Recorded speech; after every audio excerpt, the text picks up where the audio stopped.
Last ಇದು ನಾನು ಬರ ವೀಕ್ಷಣೆ ಸಲುವಾಗಿ ಇಲ್ಲಿ ನಾವು ಈ ಒಂದು ಚೌಧರಿ ಅವರ ಒಂದು ನಮ್ಮ ಭೇಟಿಯನ್ನು ಕೊಟ್ಟಿದ್ದೆ. ನಾನು ನಿರಂತರವಾಗಿಯೂ ಕೂಡ ಪೂರ್ವ ಇದರಲ್ಲಿ ಸಭೆಗಳನ್ನ ಮಾಡ್ಕೊಂಡು ಬಂದಿದ್ದೀವಿ. ನಾವು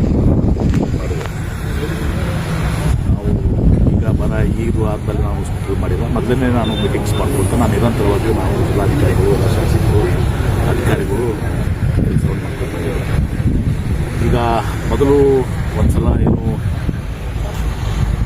ಬಿತ್ತನೆ ಆಯಿತು, ಆ ಬಿತ್ತನೆಯಲ್ಲಿ ಸುಮಾರು 17% ಆಗಿತ್ತು. ಅದು ಸಂಪೂರ್ಣವಾಗಿ ದಿವಸ ವಿಫಲ ಆಯಿತು. ಈಗ ಎರಡನೇ ಬಾರಿ ಈಗ ಏನು ಆಶಾದಾಯಕವಾಗಿ ಇರುವಂಥ ಸಂದರ್ಭದಲ್ಲಿ ಸುಮಾರು 87% ಬಿತ್ತನೆ ಆಗಿದೆ. ಮಳೆ ದಿವಸ ನಮ್ಮ ವಾಡಿಕೆ ಮಳೆಗಿಂತ ಈಗ 14%. ಆದರೆ ಕುಡಿಲಿಕ್ಕೆ ಆಲ್ಮಟ್ಟಿ, ನಾರಾಯಣಪುರ ಆಗಲಿ, ಭೀಮಾದಲ್ಲಿ ಸಮಸ್ಯೆಗಳಿವೆ. ಇಲ್ಲಿ ನಾವು ಬಂದು ವೀಕ್ಷಣೆ ಮಾಡಿದಾಗ ಈಗ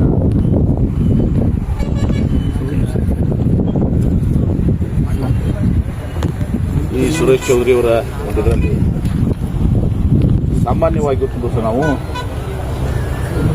ಈ ಒಂದು ಪ್ಲಾಟ್ನಲ್ಲಿ ಏನೋ ಈಗ ಮಾಡೆಲ್ ಪ್ಲಾಟ್ ಮಾಡಿದರೆ 2 ದಿವಸ ಬೆಳೆ ಬರಬೇಕಾಗಿತ್ತು. ಅಂದರೆ 53 ಗಿಡ ದಿವಸ ಒಂದು ಪ್ಲಾಟ್ನಲ್ಲಿ, ಅದು ಸುಮಾರು 23, ಅಂದರೆ ಲೆಸ್ ದೆನ್ 50%, 45%. ಆಮೇಲೆ ಗಿಡದ ಎತ್ತರ ಈಗ ನಾವು ನೋಡಿದ್ದೀವಿ, ಅದು ಸುಮಾರು 3 ಫೂಟ್ ಬರಬೇಕಾಗಿತ್ತು. ಆದರೆ ಇಲ್ಲಿ ನೋಡಿದರೆ ಕೆಲವೊಂದು 6 ಇಂಚು ಇಲ್ಲ, ಕೆಲವೊಂದು ಒಂದು ಫೂಟ್ ಕೂಡ ಅವು ಇಲ್ಲ.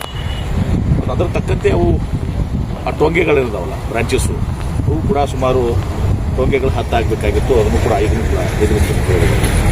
ಹೂಗಳು ಮುಂದೆ 9 ಆಗಬೇಕಾಗಿತ್ತು. ಅದು 3 ಇವತ್ತಿನ ಪರಿಸ್ಥಿತಿ, ಅದು 1/3, 3 ಭಾಗ.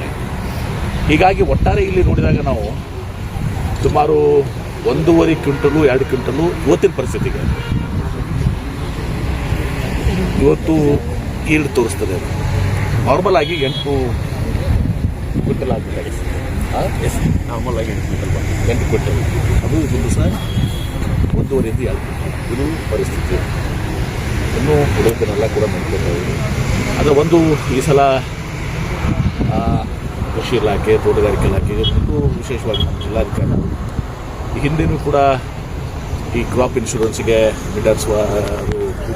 ಮಿಡ್ ಸೀಷನ್ ಡೈವರ್ಸಿಟಿ ಅಂತ ತಿಳ್ಕೊಂಡು ಸುಮಾರು 230 ಕೋಟಿ ರೂಪಾಯಿ ಇವತ್ತು ಪರಿಹಾರವನ್ನು ಸಿಗುವಾಗೆ ಒಂದು ದಿವಸ ಅವರು ಲಕ್ಷ್ಯವನ್ನು ವಹಿಸಿದ್ದಾರೆ. ಒಳ್ಳೆಯ ಕೆಲಸ ಮಾಡಿದ್ದಾರೆ. ಈಗಲೂ ಕೂಡ ಪ್ರತಿ ಸಲ ಕ್ರಾಪ್ ಇನ್ಶೂರೆನ್ಸ್ ಬಗ್ಗೆ ಏನಾಗ್ತಾ ಇತ್ತು, ಭಾಳ ಸಲ ಸುಮಾರು 90,000 ಆಸ್ಪಾಸ್ ಆಗಿದೆ. ಈ ಸಲ ಕಾಳಜಿ ವಹಿಸಿ ಎಲ್ಲ ವಿಲೇಜ್ ಸೊಸೈಟಿ, ಹಳ್ಳಿಗಳೆಲ್ಲ ಸೊಸೈಟೀಸು, ಬ್ಯಾಂಕರ್ಸ್ ಎಲ್ಲರಿಗೂ ಕೂಡ ಇದು ಮಾಡಿಸಿ ರೈತರ ಮನವೊಲಿಸಿ ಮತ್ತು ಸೊಸೈಟಿಗಳು ಎಲ್ಲರನ್ನ ಬ್ಯಾಂಕರ್ಸ್ ಎಲ್ಲರೂ ಮನವೊಲಿಸಿದ ಸುಮಾರು 2.5 ಲಕ್ಷ ಸಹ ಕ್ರಾಪ್ ಇನ್ಶೂರೆನ್ಸ್. ಅಂದರೆ 1.5 ಲಕ್ಷ ಜಾಸ್ತಿ ಆಗಿದೆ. ಆ ಸಲ ಕೆರೆಗಳನ್ನು ಮಾಡಿ ನಮ್ಮ ಇದರಲ್ಲಿ ನಾವು ಇದ್ದೀವಿ. ಕೇಂದ್ರ ಸರ್ಕಾರ ಯಾವಾಗ ಇವತ್ತು ದಿವಸ ಇದನ್ನು ಬರ ಘೋಷಣೆಯನ್ನು ಮಾಡ್ತಾರೆ ಆವಾಗ ನಾವು ಸಣ್ಣದರಾಗಿದ್ದೀವಿ. ನನ್ನ ಒಂದೇ ಒಂದು ಸೂಚನೆ ಕೊಡ್ತೀನಿ, ಯಾವುದೇ ರೀತಿಯ ತಪ್ಪುಗಳಾಗಬಾರ್ದು. ಮತ್ತು ಅವರು ಕೂಡ ಒಂದು 10% ಅದನ್ನು ತಗೋತಾರೆ.